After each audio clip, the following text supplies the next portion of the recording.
হাজার হাজার মানুষের ভিড়, আপনি কি বার্তা দেবেন? দেখুন, প্রথম কথা বার্তাকে দিয়েছি, আমরা বিচারের ব্যবস্থার প্রতি ভরসা রাখি। কোর্ট ম্যাটার, কোর্টে আগামী 22 তারিখ ডেট আছে, সেটা আমরা দেখছি কোন জায়গায় যাচ্ছে। দ্বিতীয় হচ্ছে, যেমন আইন বিচার ব্যবস্থা চলবে, মাঠে ময়দানে আমাদের লড়াই চলবে। আগামী দিনে এই ধরনের ঘটনা না ঘটে, এই ধরনের আবু সিদ্দিক হালদার, এই ধরনের শিকারী মুরাদের মতো পুরো পরিবার না আর ক্ষতিগ্রস্ত হয়, তার জন্য আমরা মাঠে প্রতিবাদ সভা করছি। প্রশাসনের দুর্ভাগ্যের বিষয়, যাদের নামে এফআইআর অলরেডি হয়ে আছে, যাদের সাজা প্রায় এগুলো তো 10 বছর করে তারা খাটবে আশা করছি, যারা অন্যায় করেছে তাদেরকে এখনো পর্যন্ত অ্যারেস্ট করা কেন হয়নি। এই জায়গা থেকে বার্তা, তাদের বিরুদ্ধে প্রশাসনিকভাবে যে ব্যবস্থা গ্রহণ করা দরকার সেটা করতে হবে। এবং সাথে সাথে আপনাদের জানিয়ে রাখি, 1,75,000 টাকা আর বেশ কিছু ঘড়ি সোনা নিয়েছে, এখনো সেটা ফেরত দেয়নি, ফেরত দিতে হবে। এবং পরিবারকে ক্ষতিপূরণ সহ যে ডিমান্ড আমরা করেছি সেগুলো বাস্তবায়ন করতে হবে, সেইটার জন্য আমাদের এলাকাতে সিআইডি সেজে আবু সিদ্দিকের বাড়িতে আসা হচ্ছে, কর্মীদের জন্য কি বার্তা দেবেন? এটা একটা আতঙ্কর বার্তা। এখন পরিবেশেরা তৈরি করার চেষ্টা করছে।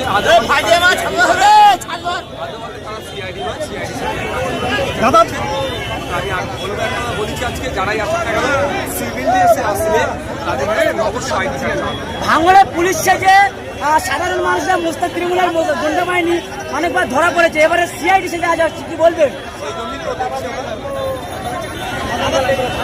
সেই জন্যই আমরা বলেছি আইডি।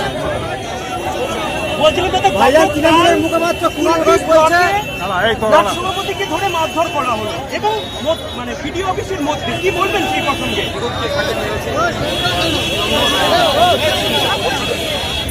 দাদা একটা কথা, ভাঙড়েও দেখা যাচ্ছে ইতিমধ্যে জমি মাফিয়া দালাল হিসাবে বিএলআরও এবং তৃণমূল দুটো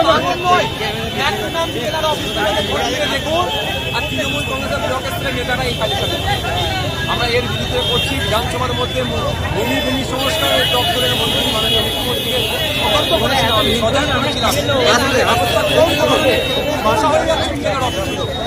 ইতিমধ্যে মুখ্যমন্ত্রী বিভিন্ন জায়গায় নির্দেশ দিয়েছেন যে বেআইনি ভাবে ঘর বাড়ি করা যাবে না, এটা কি চোখে দেখছেন আপনি?